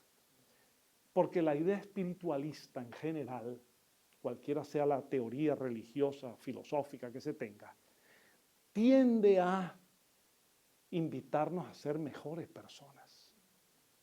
La convicción de que continuamos más allá de la muerte nos da un sentido de conexión con Dios, cualquiera sea el concepto que se tenga de Dios. A mí me gusta mucho la que encontró Kardec con los espíritus, es la inteligencia suprema, causa primera de todas las cosas. Causa, inteligencia, no un ser personal antropomórfico. Pero nos reconecta con Dios sin necesidad de intermediarios. Con el respeto a las instituciones que hay, pero sin necesidad de cleros, sin necesidad de instituciones eclesiásticas, sin necesidad de que medien por nosotros, nuestra propia conexión espiritual. Pero tiene que hacernos mejores personas. Y no podemos dejar esto para una abstracción metafísica. Tenemos que empezar por preguntarnos, ¿qué pasa conmigo en mi vida personal? Y con mi familia, con mi esposa o mi esposo, mis hijos, mis padres. ¿Cómo me va? El admitir esta idea me hace mejor ser humano. ¿O soy lo mismo? Si es lo mismo, no está surtiendo efectos. La idea de la trascendencia tiene que llevarnos a decirnos, yo sin ser Jesús de Nazaret, pues no todos pueden ser Jesús de Nazaret, pero yo soy mejor persona. Soy honesto, soy honrado, decirlo cada uno y tenerle cariño a las personas y actuar con fraternidad.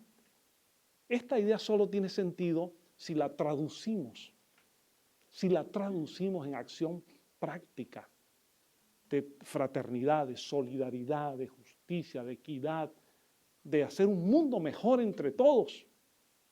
Entonces, conectamos la idea de la vida después de la muerte con el trabajo que no puede esperar a que lo hagan ni los espíritus, ni los astros, no, nosotros. Con esta idea podemos ayudar a construir un mundo mejor. Pero no sigamos siendo iguales, sin cambios, sabiendo que tenemos problemas, aún con este ideario. Hagamos de estas ideas la base para una transformación personal. Solo en ese sentido es que tiene fundamentos la convicción espiritualista. De lo contrario, podría ser cualquier otra. Pero esta, fundamentada en lo espiritual, tiene que hacernos mejores personas aquí y ahora, sin esperar al más allá. Aquí y ahora, sin cruzarnos de brazos porque el que está sufriendo está pagando un tal karma. No, no. Necesitamos el mundo mejor y tenemos que trabajar por él. Encarnar es nacer. Muchísimas gracias a todos. Tomar carne, el espíritu. ¿Cuándo ocurre la encarnación? En nuestro pensamiento, en la fecundación del óvulo. Comienza la encarnación, se va completando en el proceso embrionario, el vientre materno, y es completa la encarnación en el alumbramiento, con la autonomía. Bien. Encarnamos. Vivimos esa experiencia como seres encarnados. ¿Ocurrirá la muerte? Claro que sí. La llamamos desencarnación, porque es que el espíritu se libera de la carne, cuerpo físico. Ese es un proceso. Cuando lo miramos en el continuum, en el proceso de múltiples vidas, decimos que una encarnación tras otra está en el contexto de la reencarnación. Entonces, encarnación, desencarnación, el proceso general es la reencarnación. Ahora, usted formuló varias preguntas al mismo tiempo. Una, por ejemplo, el intervalo en el mundo espiritual entre una vida y otra. Es variable conforme a los atributos, a las características y a las necesidades de cada uno de nosotros en esa etapa. Eso que llamamos el intervalo, el intermundio, es variable. No hay una fórmula cabalística, 7 veces 7, no. La experiencia demuestra que algunas vueltas reencarnatorias son breves y otras se distancian más en el tiempo. Curiosamente, la visión general nos dice que cuanto más alto es nuestro nivel de conciencia, cuanto más desapegados estamos de aspectos materiales en el sentido estricto de esta palabra, se van distanciando más las encarnaciones. Por eso suponemos que los maestros espirituales, todos ellos, pues no reencarnan tan rápido, sino distanciados en el tiempo. Hay personas que por sus situaciones, por ejemplo, imaginemos lo que significa, porque la muerte ocurre por muchas posibilidades, muchos factores. La muerte que llamamos natural, aunque todas son naturales, pero hablamos de la muerte por enfermedad, senilidad, por desgaste físico. Pero hay la muerte por una enfermedad terrible que precipita la muerte. Hay la muerte por un accidente, que puede ser a cualquier edad, muerte por un homicidio, la muerte por suicidio. Cada una de estas maneras tiene sus consecuencias y puede provocar que volvamos a la carne, volvamos a encarnar en tiempos muy cortos, un poco imantados a un proceso de necesidad para recuperar muchas cosas, de manera que es variable. Y su otro tema, en cuanto a que si estamos encarnados no podríamos encontrarnos con familiares desencarnados, no es así, porque las manifestaciones espirituales no solo ocurren en los espíritus desencarnados, también nosotros como seres encarnados producimos una multitud de fenómenos que solemos llamar anímicos. Podemos desdoblarnos, a veces durmiendo en sueño nos desdoblamos. Y una cosa son los sueños fisiológicos, en los que a veces los contenidos oníricos son muy hasta raros, extraños, disparatados, y decimos, hemos soñado con un disparate, y otras veces esos sueños, auténticos desdoblamientos, tienen contenidos reales. No es que vimos a nuestra abuela con una cara extraña, gigantesca, una macropsia, una figura gigantesca, no. Vimos a nuestra abuelita como era ella. Porque en el desdoblamiento no se cambian los contornos. Lo que nos encontramos es objetivo. En algunos sueños, como bien lo demostró Freud, el psicoanálisis, son simbolizados. Y por eso nos parecen disparates cuando los codificamos, cuando nos acordamos de ellos. De manera que sí podemos encontrarnos como encarnados en estado de desdoblamiento con multitud de manifestaciones espirituales. Le he resumido algunos de los temas que usted ha planteado. Usted diga. Hola. Perdón, discúlpeme. Paco, tú me ayudas a dar la palabra porque si no... Sí, creo que estaba Paco. Bueno, diga, por yo tengo favor. una pregunta que, bueno, puede ser por curioso, no lo sé. Admitiendo que todos tenemos un alma, que esa alma abandona el cuerpo, está un tiempo fuera y puede volver a reencarnarse. Pero hay una realidad. Hace 100 años éramos 2.000 millones. Ahora somos 6 o 7.000 millones. No todos podemos tener almas reencarnadas. Algunos tendrán almas vírgenes, almas nuevas. ¿De dónde salen esas almas nuevas? Le puedo asegurar que esa pregunta me la hacen en todas las conferencias. De manera que ya, como dicen los muchachos en la escuela, profesor, esa respuesta me la sé. Mire, esa pregunta nos remonta necesariamente a otra. ¿Cuál es el origen del alma? Exacto. Ahí estamos. Entonces, en la visión espírita que compartimos, las almas son creadas por Dios sencillas e ignorantes. Y van a transitar su proceso evolutivo. En esa mirada de creación por Dios, el número de almas existentes es muy superior a las posibilidades demográficas del planeta.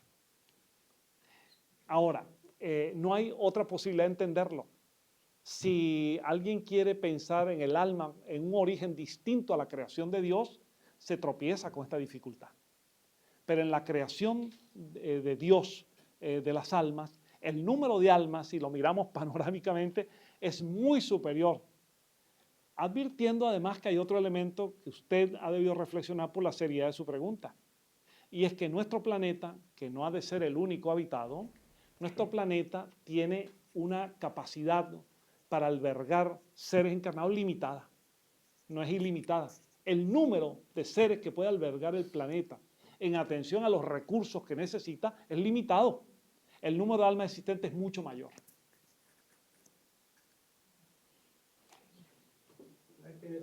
Aquella dama que está allí. Sí. Vale, Petri, tú, pregunta. Hola, en primer lugar quiero darle la enhorabuena, me ha encantado su ponencia. Antes ha dicho que cuando desencarnamos, pues vamos con nuestros defectos, con nuestras virtudes, como somos, como pensamos y demás. Entonces, ¿qué pasa, por ejemplo, con los enfermos mentales? ¿Siguen siendo enfermos mentales o esa condición desaparece?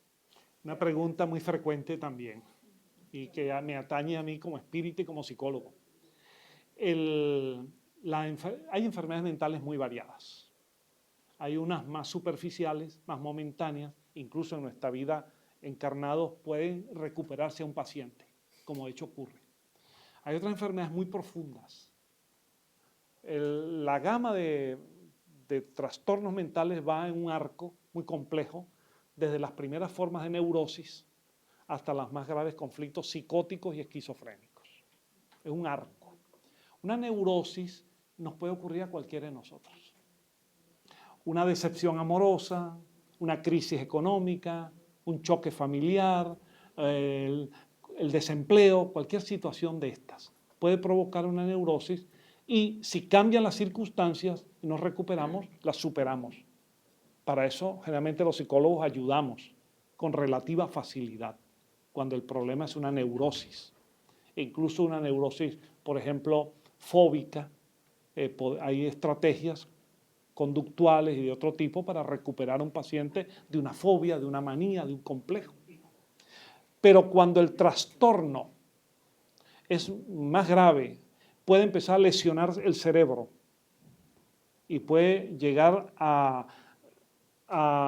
alejar a la persona de sus referencias temporales y espaciales, es decir, allá no poderse ubicar, no tener autocrítica, estar fuera del tiempo y el espacio. Esa enfermedad generalmente, si no es atendida a tiempo, generalmente es medicada, pero no resuelta. Generalmente es medicada, la persona hospitalizada, pero no resuelta. Y esa persona, esa enfermedad se cronifica en el tiempo, se queda, y muchas veces la persona fallece con ella.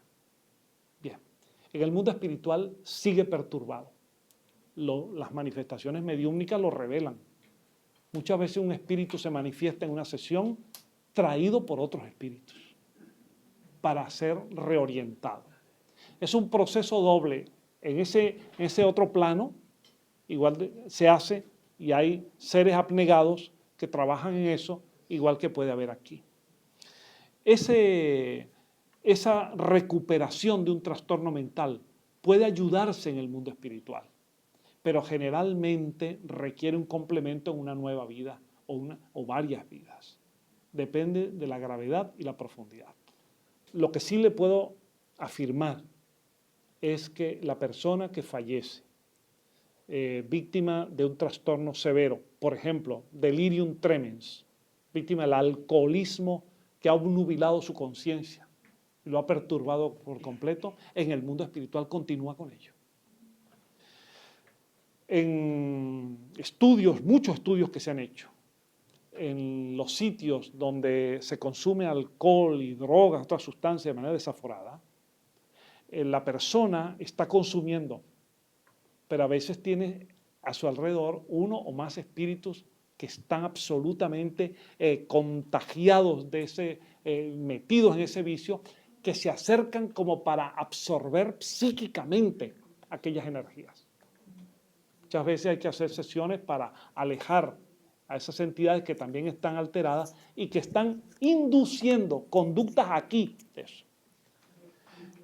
Lamento que el tiempo ahora no nos dé, pero podría contarles casos particulares de pacientes atendidos, en este caso en mi clínica en Caracas, en aquella época, en los 90, 2000, cuando encontramos a pacientes que no lográbamos recuperarlos y finalmente descubrimos en el movimiento espírita que había necesidad de distanciarlo de entidades espirituales que los parasitaban, para utilizar este término. Y solo una vez que se logró alejar de ellos esta zona de influencia es que pudimos con una técnica psicológica curarlos. De manera que es un proceso. La naturaleza no da saltos. Nadie se convierte en un ángel o un ser superior por el hecho de morir. Yo he conocido grupos espíritas muy ingenuos, muy sencillitos, muy buena gente, pero muy cándidos, que fallece un familiar que no era exactamente una belleza de persona, y sin embargo, porque falleció, lo convierten en el guía espiritual de su familia. A ellos se refería Jesús con los ciegos conduciendo a otros ciegos. No, vamos con nuestro equipaje, con nuestras virtudes y con nuestros problemas. Estamos en un proceso de superación, aquí y allá. Vamos a disfrutar de lo positivo. En el libro de los Mediums, otra gran obra de Kardec, el número 100 de ese libro, hay una propuesta metodológica de Kardec, se llama la escala espírita. Kardec, como producto de sus observaciones, se dio cuenta que hay grados evolutivos en el mundo espiritual y que dependiendo de cada grado, así se reacciona de aquí para allá y de allá para acá. Por ejemplo, voy a poner el lado bueno, que lo hemos podido comprobar muchísimas veces. Una de las manifestaciones más hermosas que hay es el arte. El arte, y incluyo en el arte no solo las artes plásticas, sino las artes literarias, de la pintura, la escultura, hasta la poesía y la música. Son manifestaciones elevadas del espíritu y creo que todos podremos estar de acuerdo con ello.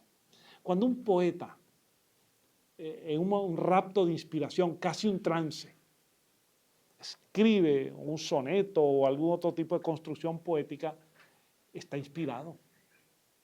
Está inspirado. Entonces, un poeta cuando fallece o desencarna, sigue siendo poeta. ¿Y a quiénes se acerca por aquí? ¿Con quiénes quiere mantener contacto? No con el alcohólico de la taberna, sino con el poeta aquí. Y hay esa conexión.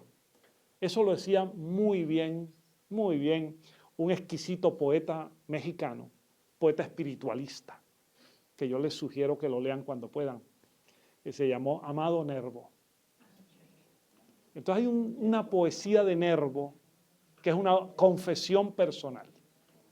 La tituló Nervo Mediumnidad, y la pueden encontrar en internet, Mediumnidad. En la primera estrofa, Nervo dice esto, textual. Si mis rimas fuesen bellas, enorgullecerme de ellas no está bien, pues nunca mías han sido. En realidad, al oído me las dicta no sé quién. La confesión de muchísimos artistas, creadores, de que están inspirados, es universal. ¿Y están inspirados por quién? Por espíritus que vibran en la misma dirección. Ustedes conocen la obra de Samuel Hahnemann. Bueno, la homeopatía se basa en un principio fundamental, que es el principio de que lo semejante cura a lo semejante, porque lo igual, a diferencia de la visión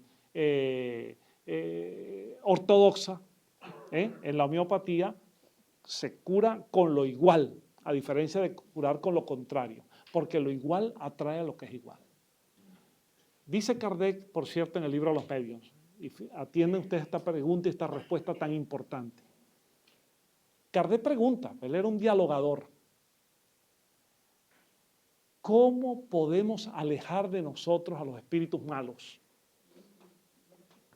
Y Kardec dice, muy simple, le responden a Kardec, atrayendo a los buenos. Y atraer a los buenos ya sabéis lo que tenéis que hacer. Si nosotros, y esto no depende de creencias, incluso es igual para un escéptico, igual, pero si en la vida nuestros pensamientos son nobles, son buenos, son generosos, son solidarios, nuestras conductas en la vida son honradas, lo que tenemos a nuestro alrededor, creamos o no en los espíritus, son espíritus buenos. El católico, el protestante, el budista, el marxista, todo ser humano, esto es un problema humano, no de creencias, todo ser humano que actúe en la vida con nobleza, con dignidad, genera un campo a su alrededor de similia similibus, lo que es igual atrayendo lo que es igual. Así que se trata de que cada uno proceda con su conciencia a atraer lo que es bueno, no importa la creencia que tenga. Aquí se acabaron esto, en la visión esta, se acabaron las penas eternas, los castigos eternos, los dioses que castigan. No. Nosotros somos los arquitectos de nuestro destino. Nosotros somos los que trabajamos nuestra vida. Bueno, simplemente un comentario y sin ánimo de alardear. En Espejo de Alicante es lo que estamos haciendo. Es una asociación que no cobra cuotas y que si por algo nos sentimos también satisfechos es precisamente por el área humanista. Bueno, tenemos poetas, pintores, científicos, tenemos de todo.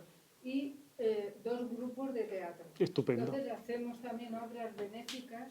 Los grupos de teatro no cobran y si alguna vez dan un donativo, la gente que viene a través de donativos siempre lo damos a diferentes ONGs u otras asociaciones. Entonces, en Espejo de Alicante es que es lo que está. Magnífico, por eso usted tiene un aura tan bonita. ¿Hay alguien más que quería preguntar? Por favor. Sí, felicitarle por su conferencia, decirle que su país ha sido siempre maravilloso. Lo conozco personalmente muchas veces y le debemos muchísimo. Y luego le quería preguntar, ¿qué piensa usted de vivir paralelamente, los planos paralelos? Ahí sí usted me sorprendió. Los planos paralelos. Sí. En la física cuántica la diferencia es vivir al mismo tiempo que puede ser lo que piensa de la reencarnación. Estamos viviendo en diferentes planos a la vez. Bueno, es una teoría interesante. Es una traslación de este concepto dual de la cuántica, de que una onda y un corpúsculo pueden cohabitar sin estorbarse entre ellos y ser partículas distintas. Bien, pero la idea que tengo como espírita, la idea que tengo es de que la realidad física encarnada está en cohabitación, en interpenetración, en interrelación con la vida desencarnada. Y que hay una interacción permanente entre ambos planos. Ahora, tengo la impresión de que en forma concreta cada uno de nosotros tiene su propia experiencia. Aún estando encarnados, podemos en algunos casos, en estados modificados de conciencia, podemos momentáneamente transitar alternativas paralelas o diferentes, pero siempre retornamos a nuestra realidad.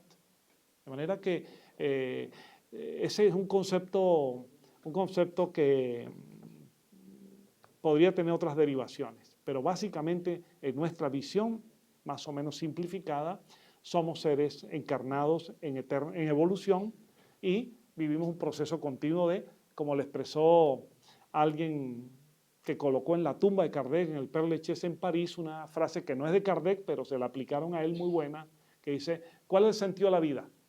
Y decía en francés, nacer, morir, renacer, progresar sin cesar.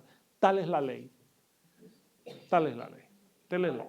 Y ahora la última pregunta, porque a las 8 ya nos tenemos que marchar. ¿Vale? Manolo, tuya la pregunta. Hablando de artistas, te diré que Machado dice que se nace para morir y se muere para nacer. Bueno, mi pregunta, me gustaría saber lo que piensas, porque aquí hay diferentes teorías. Cuando se hace el tránsito de este plano para otro, es decir, cuando fallecemos, hay unos elementos comunes. Uno ya lo has nombrado tú, el túnel, este camino de luz, ¿vale? También hay otro elemento común, que es que la gente pasa por unos instantes toda su vida, ¿no? Y yo quisiera, y lo ve desde una perspectiva, entiendo que espiritual, pero no sé si es espiritual o es cultural. Esa me gustaría que tú me dijeras lo que piensas. Y luego, hay personas que, como psicólogo sabrás, que hay determinadas personas que hacen mal, los criminales y estas cosas y demás, que no tienen remordimiento de conciencia de ese concepto de mal que han estado haciendo y nunca se arrepienten de ello. Entonces, estas personas tendrán que repetir la lección o tendrán que ir a otro sitio. Bueno, ¿por dónde empezamos? Voy a dejar a Machado para el final. Sobre el endurecimiento de la conciencia de quienes actúan mal, desde la criminalidad en sentido lato, de todo lo que sufrimos en las sociedades, hasta otras formas perversas de engaño, de manipulación, de despotismo, de tiranías muy diversas de las que tanto hemos sufrido a ambos lados del charco, ¿no? Generalmente, quienes actúan así, desde lo individual a lo social, de lo privado a lo político, a lo público, generalmente son personas que no se detienen a reflexionar sobre este tema. Y piensan que vivirán, se aprovecharán, treparán, se comportarán de una manera indebida y al final, si logran morir en su cama tranquilitos, dicen, lo logré y no hay consecuencias. Porque es un efecto de una concepción de la vida. Cuando yo les decía hace un rato que la concepción, hay personas materialistas que son buenas, pero no por el materialismo, sino a pesar de él. Ocurre con personas así. Sin duda, lo que en una experiencia carnal parecieron burlar la justicia divina, la justicia universal, vendrán de nuevo. Y vendrán y cosecharán lo que habrán sembrado. Cada uno recoge lo que siembra.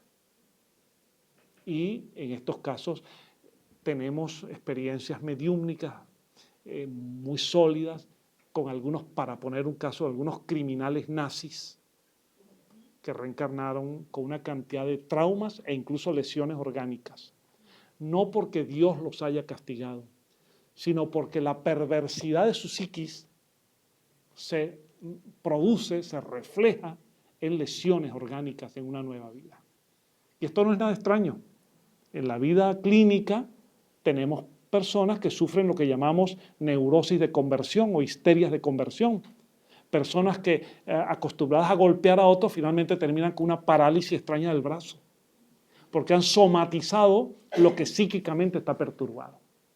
Esos seres que actúan en el mal, por decirlo ahora en comodidad del lenguaje, cosechan lo que siembran. Algunos aquí y otros después, pero siempre se cosecha. Igual que se cosecha el bien.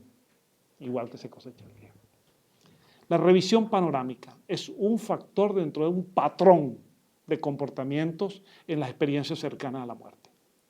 Es increíble que esto supera, va más allá de edades. Las SM las tienen niños como adultos, hombres como mujeres, personas iletradas como académicos, personas de todas las creencias religiosas, personas de todas las negaciones filosóficas. Es una experiencia humana, no tiene discriminación. Salen del cuerpo, son declarados muertos, se colocan generalmente en la parte superior de donde se encuentran, estén en posición generalmente en decúbito supino, mirando.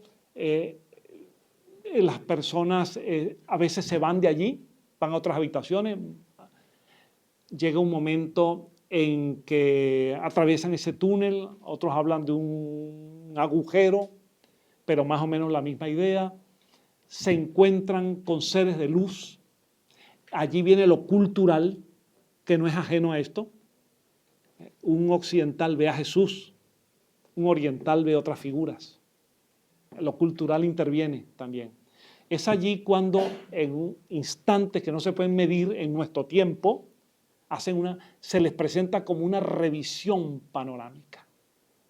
Algo así, si me permiten ustedes el ejemplo, para recordarles una de las más bellas obras de la literatura universal de Charles Dickens, La canción de Navidad. ¿Se acuerdan de Mr. Scrooge? Mr. Scrooge vive una retrospección y una prospección.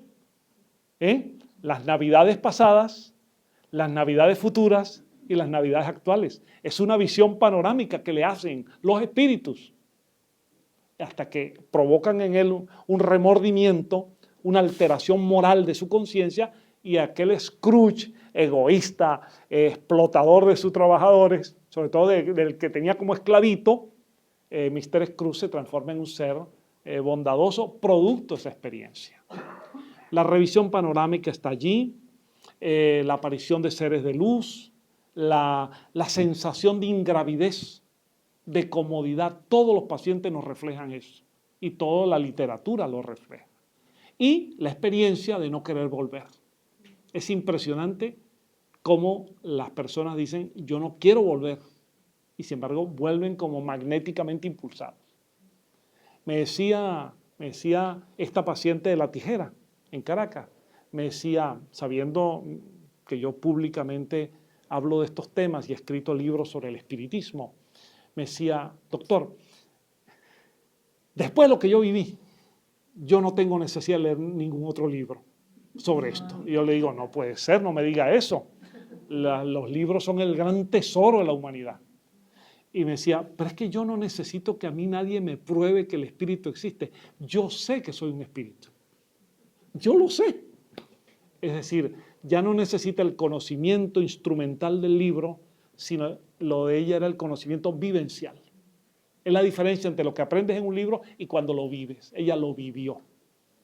De manera que la revisión panorámica se suma a un patrón común y estas experiencias las podemos encontrar en diversas épocas y ahora sobre todo que son registradas por enfermeras, médicos. El doctor Raymond Moody fue un pionero de esto y en sus libros ya avanzó mucho hasta lo que hoy en día ya es bastante usual.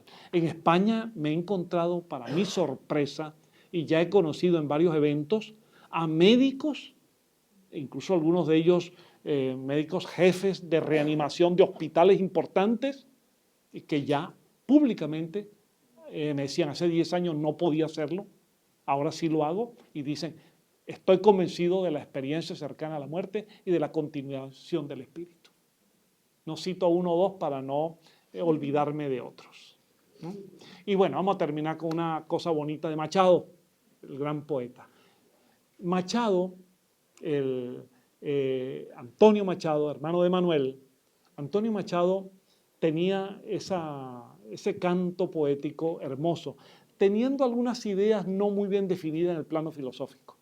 Sin embargo, inspirado, hay construcciones poéticas de él que tienden a lo espiritual. Y cuando uno encuentra aquello de yo amo los mundos sutiles, ingrávidos y gentiles como pompas de jabón, es una sensación que nos da de esos mundos sutiles, que son mundos del espíritu. De manera que cuando la persona está inspirada, cualquiera sea su filosofía, si está inspirada, hay quienes le inspiran, quienes le transmiten y quienes le hacen crear cosas buenas para el ser humano. Así que bienvenida esa mención de Machado, poeta de mi admiración. Y gracias a todos ustedes por haber estado esta tarde aquí.